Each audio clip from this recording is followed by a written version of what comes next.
تو یہ جو جب آپ دماغ بنا لیتے ہو نا کہ ہر مہینے منتھلی اتنا, اور پھر کچھ موٹیویشنل اسپیکر جو بے وقوف ترین ہے وہ آپ کو الو بھی بنا رہے ہوتے ہیں, تو وہ آپ الو بن جاتے ہو. تو اللہ, رزق اللہ کے ہاتھ میں بھائی. آپ حدیث میں آتا ہے نبی صلی اللہ علیہ وسلم نے فرمایا, نبی صلی اللہ علیہ وسلم کو جب 2 چیزوں میں سے اختیار دیا جاتا تھا نا, آپشن ہوتا تھا آپ کے پاس, ہمیشہ وہ آپشن اختیار کرتے جس میں نفع بے شک کم ہو لیکن نقصان کا اندیشہ نہ ہو, رسک نہ ہو اس میں. ہمارا نوجوان رسک لے کے پیسے نوٹ چھاپنے کی کوشش کرتا ہے. سمجھتے ہو کہ نہیں سمجھتے ہو؟ تو میں نے دیکھا ہے جو زیادہ کاروبار کی باتیں کرتے ہیں نا, وہ کاروبار کرتے نہیں ہیں, اور جو کرتے ہیں وہ باتیں نہیں کرتے, وہ مارکیٹ میں جا کے بیٹھ جاتے ہیں. میں نے ایسے ایسے لوگوں کو دیکھا ہے تھوڑے تھوڑے پیسوں پہ انہوں نے بزنس کیا اور اللہ نے کروڑ پتی بنا دیا. اچھا, وہ 2 لونڈے آئے تھے کراچی کے, وہ یہ بھی پوچھ رہے تھے مجھ صاحب ہم بڑی انویسٹمنٹ کے لیے ادھار لینا چاہتے ہیں کسی سے, تو ہم چاہتے ہیں کہ ادھار. میں نے کہا یہ حماقت کبھی نہ کرنا, جتنے پیسے تمہاری جیب میں ہے اس سے شروع کرو, ادھار کبھی بھی بولو مت لو, ورنہ یہ ہوگا کہ ایک نئی ٹینشن کھڑی ہو جائے گی. اپنے پیسوں سے جو کام ہوتا ہے وہ محنت کے ساتھ ہوتا ہے, دوسروں کے پیسوں سے جو کام ہوتا ہے میرے بھائی اس میں فری پھوکٹ کے پیسے ملتے ہیں, اس میں کام نہیں ہوتا. جب اپنے پیسوں سے ہوگا نا کہ میرے گٹکے کے پیسے تھے, آج میں گٹکا بچا کے نہیں کھا رہا, گٹکا تڑپ رہی ہے جان, وہ جب انویسٹ کرے گا تو 100 دفعہ سوچے گا, ایسا نہ ہو کہ کل یہ گٹکا بھی جائے, اس سے بھی جاؤں میں. ہمارے نبی صلی اللہ علیہ وسلم نے کیا فرمایا, ایک صحابی آئے, دیکھو یہ ہے بزنس, ایک صحابی آئے بھیک مانگنے کے لیے, آپ نے فرمایا کہ تمہارے پاس کاروبار کے لیے کچھ بھی نہیں ہے, کچھ بھی نہیں تھا ان کے پاس. یہ جو میں نے اس بندے 2 لونڈے لپاڑوں کو مشورہ دیا یہ اسی حدیث سے اخذ ہے. تو آپ نے فرمایا, نبی صلی اللہ علیہ وسلم نے, جو کچھ گھر میں ہے لے آؤ. آپ نے یہ تھوڑی فرمایا کہ ایسا کرو, بزنس کے لیے انویسٹمنٹ چاہیے, انویسٹمنٹ کے لیے پیسہ چاہیے, پیسے کے لیے وسیم بھائی چاہیے جو تمہیں ادھار دے دیں. یار کیا ہو گیا بھائی, اتنی اہم بات کر رہا ہوں آپ سے, یہ باتیں آپ کو بہت سے لوگ اور بھی بتا دیں گے. اکثر لوگ کہہ رہے ہیں یہ باتیں آپ کو میرے علاوہ کوئی نہیں بتائے گا, لیکن میں دیکھا ہے کہ جو یہ باتیں کر رہا ہوتا ہے نا وہ پھر بہت بڑی پھینک رہا ہوتا ہے. تو یہ باتیں آپ کو اور بھی لوگ بتا دیں گے جو میں بتا رہا ہوں. بعض ڈاکٹر کہہ رہے ہوتے ہیں نا یہ بات آپ کو کوئی نہیں بتائے گا میرے علاوہ, بعض مذہبی اسکالر کہہ رہے ہوتے ہیں میرے علاوہ یہ کوئی نہیں بتائے گا. میں کہتا ہوں میرے علاوہ اور بھی بہت سے لوگ آپ کو انشاءاللہ بتا دیں گے. تو ہمارے نبی کے پاس ایک صحابی آئے بھیک مانگنے کے لیے, آپ نے فرمایا گھر میں کچھ ہے تو لے آؤ. ان کا تو دماغ بھی نہیں ہوگا اس طرف, وہ ایک برتن تھا, پلیٹ کو جس ٹائپ کی چیز اٹھا کے لے آئے. اس سے بزنس کا آغاز ہو رہا ہے. اس سے کیا ہو رہا ہے بولو, بزنس. آپ نے یہ تو نہیں فرمایا کہ عثمان سے قرضہ لے لو, بڑے مالدار ہیں وہ. آپ نے یہ تو نہیں فرمایا کہ مغیرہ ابن شعبہ بڑے مالدار ہیں ان سے قرضہ لے لو. نہ نہ نہ, جو کاروبار شروع ہی قرضوں سے ہو رہا ہے اس میں کیا کرو گے آپ. آپ نے فرمایا کہ جو ہے گھر میں لے آؤ. وہ ایک برتن لے آئے. آپ نے صحابہ سے فرمایا کون اس کو خریدے گا. ایک صحابی نے کہا میں, 1 درہم میں. آپ نے فرمایا 1 درہم سے زیادہ میں کون لے گا, 1 درہم سے زیادہ میں. بتاؤ کیسا بزنس سکھا رہے ہیں بھائی, ہے بھائی, پیسے بھی نہیں ہے, درہم بھی نہیں ہے, صرف پلیٹ ہے, یہاں سے بزنس کا آغاز. اور ظاہر ہے اس برتن کی مارکیٹ ویلیو تھوڑی ملے گی, خریدا مہنگا ہوگا, اب بیچ کیسے رہے ہیں سستا. آپ نے فرمایا کون 1 درہم سے زیادہ. ایک صحابی نے کہا میں 2 درہم میں خریدوں گا. کچھ بولی لگوائی, نیلام کیا, تو وہ بیچ کے ان کو 2 درہم پکڑائے اور فرمایا جاؤ کلہاڑی اور لکڑی لے کر آؤ.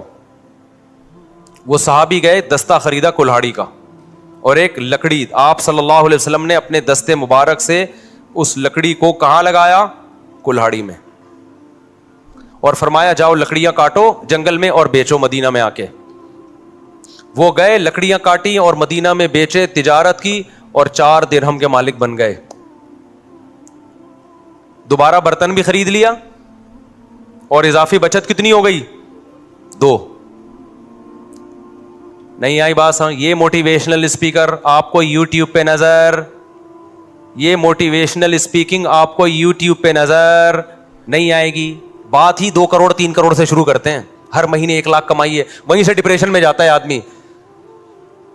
کچھ نہیں کماؤ بھائی, ہر مہینے جتنا کما سکتے ہو کماؤ, جتنا اللہ دینا ہوگا اللہ دے دے گا. لیکن اللہ نے کہا جو محنت کرے گا رزق میں اور اللہ سے برکت مانگا کرو, پیسہ نہیں مانگا کرو.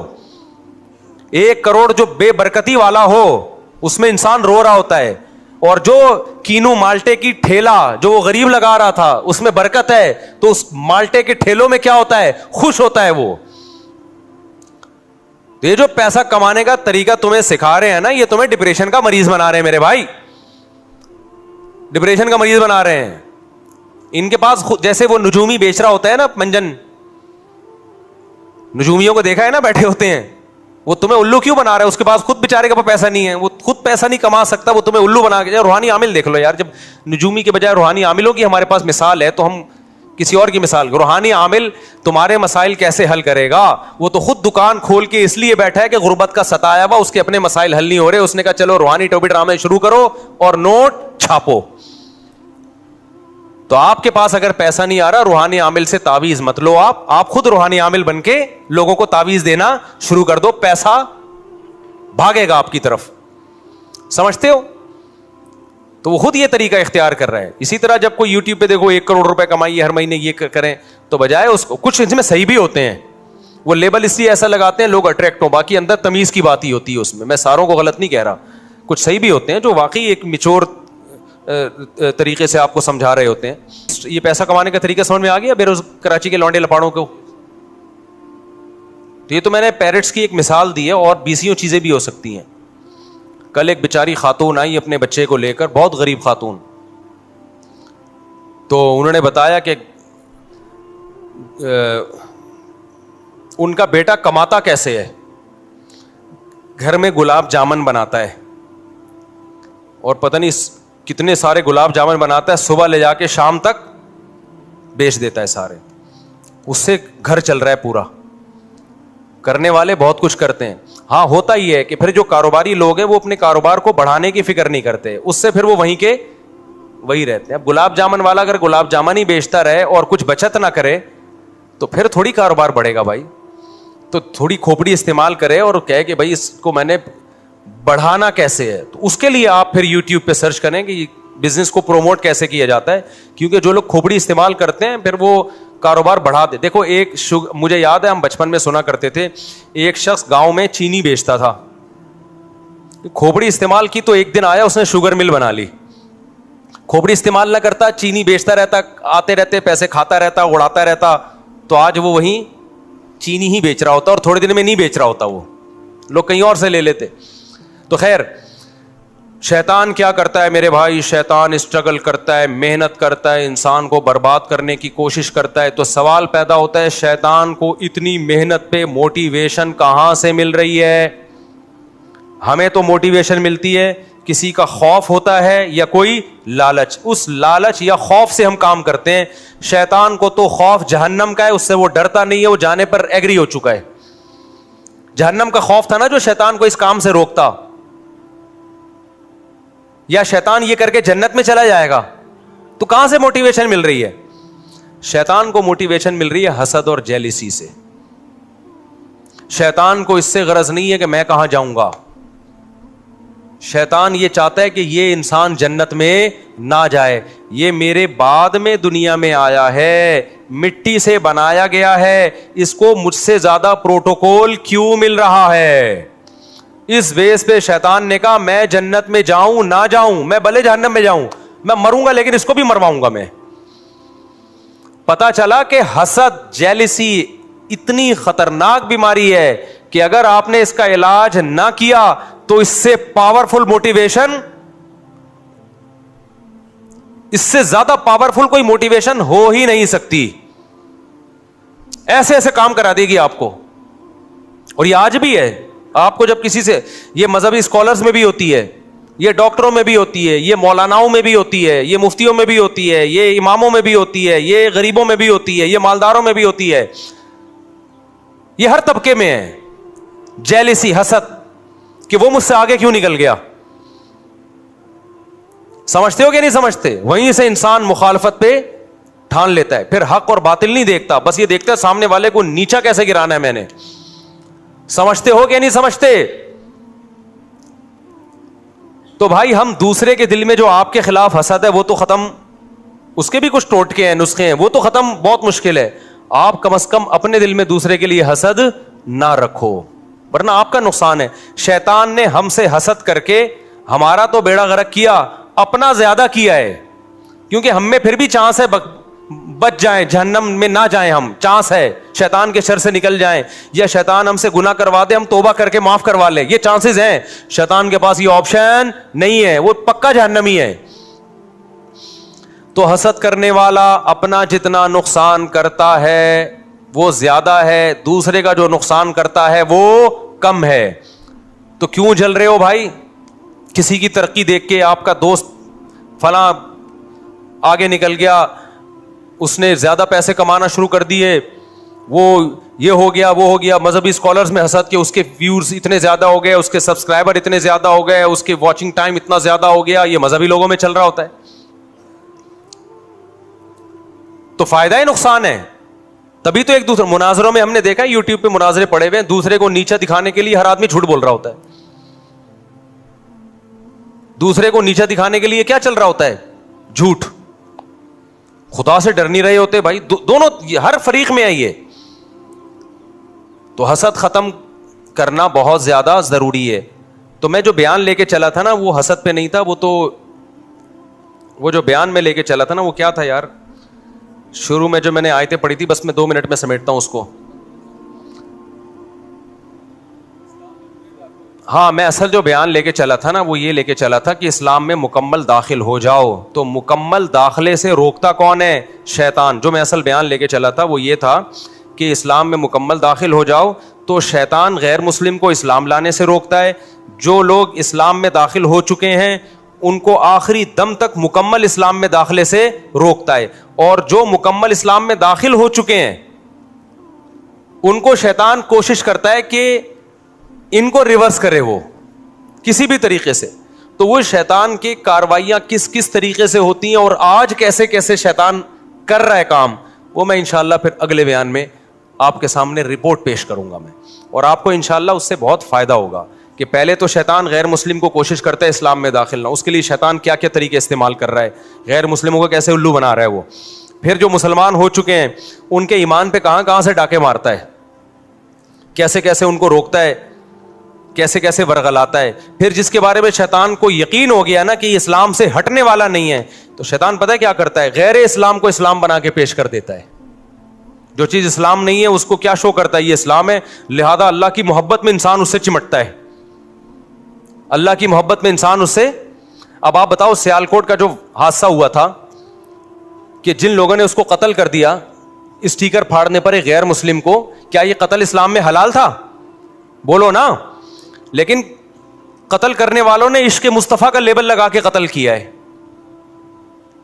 ویسے تو زیادہ تر یہ پلان ہوتا ہے, جو اسلام دشمن این جی اوز ہے نا وہ پیسہ دے رہی ہوتی ہیں ملک میں تخریب. ابھی جیسے عیسائیوں کے چرچوں کو جلا دیا, تو یہ غیر ملکی ایجنسیاں بھی ہیں جو آپ کے ملک میں نا ان کو پتا ہے یہ مذہبی جنونی قسم کے کچھ لوگ ہوتے ہیں, ان کو مذہب کے نام پہ کچھ بھی کروا لو, تو وہ ان کے لیڈروں کو پیسے دے رہے ہوتے ہیں کہ اچھا ہے آپ اپنے ماتحت لوگوں کو عشق مصطفیٰ کے نام پہ جذباتی بناؤ اور بولو کہ کوئی بھی کسی بھی وقت نبی کی یاد میں پھٹ جائے تو جنت میں جائے گا وہ.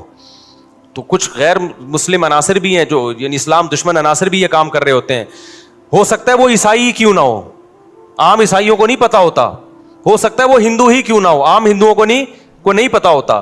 تو دنیا میں پیسے کے ذریعے کچھ بھی کروایا جا سکتا ہے, لیکن ان کو سر پھیرے لوگ چاہیے ہوتے ہیں, ان کو پتا ہوتا ہے. ایک انگریز نے بڑی پیاری بات کی ہے, اس نے کہا ہے کہ دیکھو جب بھی آپ دنیا میں ہر کام کے ماہر نہیں ہو, آپ دنیا میں ہر کام کے ماہر نہیں ہو, لیکن آپ پھر بھی دنیا میں ہر کام کر سکتے ہو. سوال پیدا ہوتا ہے بھائی جب میں دنیا میں ہر کام کا ماہر نہیں ہوں تو میں ہر کام کیسے کر سکتا ہوں؟ تو کہا کہ ہر کام کے ماہرین سے کروا لو. نہیں یہ بات سمجھ میں بھائی. دیکھو میرے پاس کوئی آتا ہے, مفتی صاحب میرے گردے میں درد ہے, میں آپ سے علاج کروانا چاہتا ہوں. اب مجھے پتا ہے میں گردوں کا علاج نہیں جانتا, لیکن میں پھر بھی کر سکتا ہوں. کیسے؟ میں کسی ڈاکٹر سے رابطہ کروں, ڈاکٹر کو بولوں کہ بھائی میں آپ کے پاس ایک بندہ بھیج رہا ہوں, آپ بولو کہ میں مفتی صاحب کا نمائندہ ہوں, مفتی صاحب نے میرے ذمہ لگایا اس کے گردے ٹھیک کرنا, اور ڈاکٹر صاحب فیس آپ کو میں دوں گا, اس سے نہیں لینا, ٹھیک ہے نا. اور اس سے میں کہوں بھائی 1 لاکھ روپے مجھے دے دے, میں تیرے گردے ٹھیک کروا دوں گا, تیرا کام ہو جائے گا. میں ٹھیک کروں یا میرا بندہ ٹھیک کرے, گردے تیرے ٹھیک ہو جائیں گے, 1 لاکھ روپے دے دے. 80,000 میں ڈاکٹر کو دوں, 20,000 میں تو ٹھیک کرا دیے کہ نہیں کرا دیے؟ اب میرے پاس لوگ آتے ہیں شادی کرا دو, میں تو نہیں کراتا. لیکن میں ان لوگوں کی نام ان کا نام لے دوں رفیع بھائی کا, میں ان سے ان کی بات چلایا بھائی یہ کراتے یہ ہیں, ثواب کس کو مل رہا ہوتا ہے؟ نام ہمارا استعمال ہو رہا ہوتا ہے.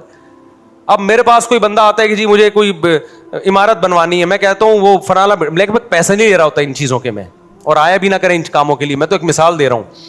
تو اب مجھے ایک بات بتاؤ, وہ ایک انگریز نے ایک بات لکھی ہے کہ آپ دنیا کا ہر کام کر سکتے ہو. کیوں؟ آپ ہر کام کے ایکسپرٹ نہیں ہو, لیکن دنیا میں ہر کام کے ایکسپرٹ موجود ہیں, ان سے کروا سکتے ہو آپ. اب سوال پیدا تو ان سے ہم کیسے کروائیں؟ کچھ کام ایسے ہوتے ہیں جو آسان نہیں ہوتے. تو اس گورے کی بات ہے, دیکھو ہر شخص کو کچھ نہ کچھ چاہیے, آپ اس کی چاہت اس کو دے دو گے, وہ آپ کا کام کر دے گا. تو اس گورے کے الفاظ ہیں, کچھ لوگوں کی چاہت پیسہ ہوتی ہے, ان کو پیسہ دو جو چاہے کرا لو. کچھ لوگوں کی چاہت ہوتی ہے, کوئی ان کو رشتہ چاہیے ہوتا ہے نا, عشق ہوا ہوتا ہے, آپ ان کو گارنٹی دلاؤ تیری یہاں شادی کرا دوں گا, وہ سب کچھ کرنے کے لیے تیار ہو جائے گا.